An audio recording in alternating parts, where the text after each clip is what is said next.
ಹೀಗೆ ರಾಜಗಾಂಭೀರ್ಯದಿಂದ ಒಂಟಿಯಾಗಿ ಬೆಟ್ಟದ ಬಂಡೆಗಳ ಮೇಲೆ ಕುಳಿತಿರುವ ಚಿರತೆ. ಚಿರತೆಯ ದಾಳಿಗೆ ರೈತನ ಬೆನ್ನಲ್ಲಿ ರಕ್ತದ ಗಾಯಗಳು.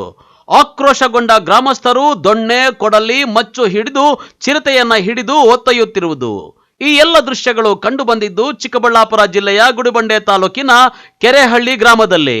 ಹೌದು, ಕೆಲವು ದಿನಗಳ ಹಿಂದೆಯೇ ವರ್ಲಕೊಂಡ ಬೆಟ್ಟದಲ್ಲಿ ಚಿರತೆ ಕಾಣಿಸಿಕೊಂಡು ಸ್ಥಳೀಯ ಗ್ರಾಮಸ್ಥರ ನಿದ್ದೆ ಕೆಡಿಸಿತ್ತು.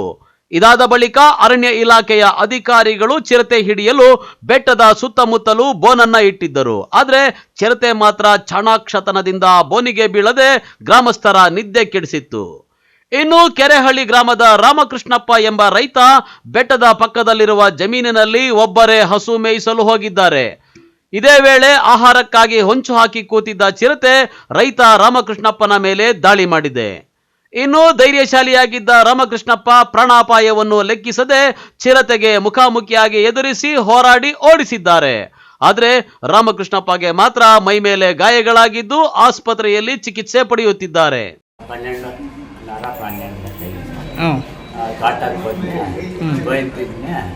అవును ఆసుపత్రికి పోదామని ఎటువంటి చేసుకొని వస్తే ఆరోగ్యం వెళ్ళామని వస్తామంటే అదొక వచ్చి చెరువులోకి వచ్చి ఆవుని కట్టేసింది. మీరు పోండమ్మా కరెక్ట్లో దొప్పుకోండా అని చెప్పి నీళ్ళు సింపుల్ అది వచ్చి ఆవుని కట్టేస్తాడు. ఆవుని కట్టేసి వంగి కట్టేస్తాడు.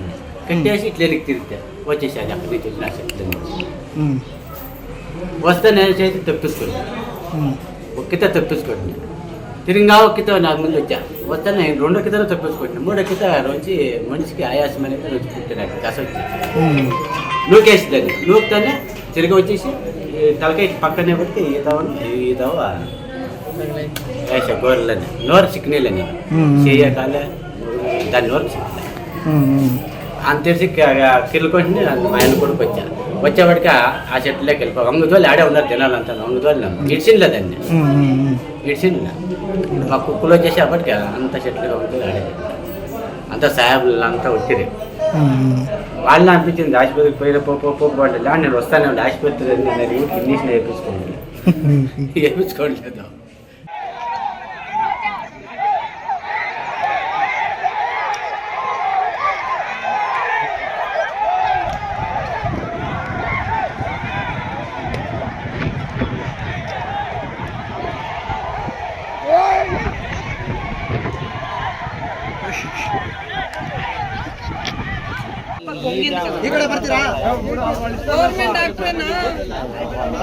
మా బావే చూడప్ప డాక్టర్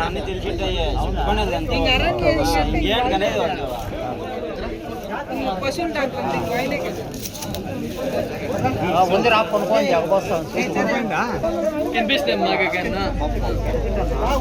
ఇచ్చినారు స్వామి.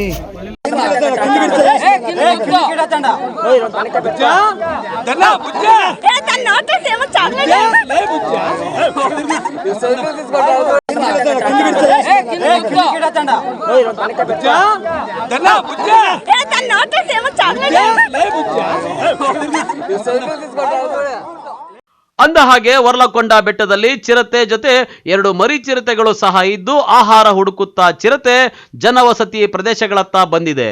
ಇದೇ ವೇಳೆ ರಾಮಕೃಷ್ಣಪ್ಪ ಒಂಟಿಯಾಗಿ ಕಾಣಿಸಿಕೊಂಡಿದ್ದು ಚಿರತೆ ದಾಳಿ ಮಾಡಿದೆ.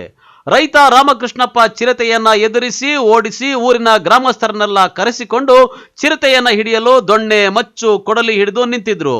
ಇನ್ನು ಈ ವಿಚಾರ ತಿಳಿದ ಚಿಕ್ಕಬಳ್ಳಾಪುರ ಜಿಲ್ಲಾ ಉಪ ಅರಣ್ಯ ಸಂರಕ್ಷಣಾಧಿಕಾರಿ ಗಿರೀಶ್ ಮತ್ತು ಎಸಿಎಫ್ ಚಿನ್ನಪ್ಪ ಸೇರಿದಂತೆ ಅಧಿಕಾರಿಗಳ ತಂಡ ಅಲ್ಲಿಗೆ ದೌಡಾಯಿಸಿದ್ದಾರೆ. ಏನೇ ಆಗಲಿ ನಾವು ಮಾತ್ರ ಚಿರತೆಯನ್ನು ಬಿಡೋದೇ ಇಲ್ಲ ಎಂದು ಪಟ್ಟು ಹಿಡಿದ ಗ್ರಾಮಸ್ಥರು ಕೊನೆಗೂ ಚಿರತೆಯನ್ನ ಹಿಡಿದು ಅರಣ್ಯ ಅಧಿಕಾರಿಗಳಿಗೆ ಒಪ್ಪಿಸಿದ್ದಾರೆ. ಇನ್ನು ವರ್ಲಕೊಂಡ ಬೆಟ್ಟದಲ್ಲಿ 2 ಮರಿಗಳ ಜೊತೆ ಕಾಣಿಸಿಕೊಂಡಿದ್ದ ಚಿರತೆ ಈಗ ರೈತನ ಮೇಲೆ ಅಟ್ಯಾಕ್ ಮಾಡಿ ಸ್ಥಳೀಯ ಗ್ರಾಮಸ್ಥರಿಗೆ ಆತಂಕ ಸೃಷ್ಟಿ ಮಾಡಿತ್ತು.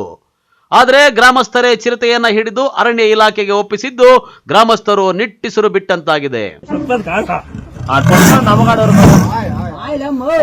సమాధానం చేసుకోదంటే సమాధానం చేసుకో ఇంకా 2 అప్పుడే పడింది. రామస్వామి రేపు తిరుపతి కుండా చేస్తే 10 దినాలు ఇంకా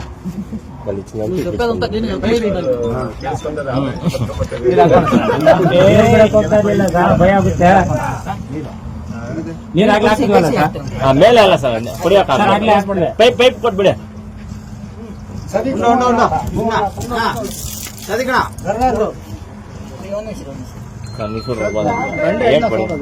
ಗಂಡು ಗಂಡು ಗಂಡು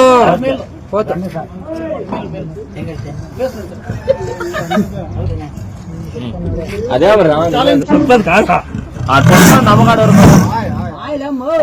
సమాధానం చేసుకోదంత సమాధానం చేసుకో. ಆದ್ರೆ ಮರಿ ಚಿರತೆಗಳು ಮಾತ್ರ ಬೆಟ್ಟದಲ್ಲಿ ಅವಿತು ಕುಳಿತು ತಬ್ಬಲಿಯಾಗಿವೆ. ಎನ್ ವಿ ವೆಂಕಟೇಶ್ ಜೊತೆ ಕಳವಾರ ಅರುಣ್, MMTV ನ್ಯೂಸ್, ಚಿಕ್ಕಬಳ್ಳಾಪುರ.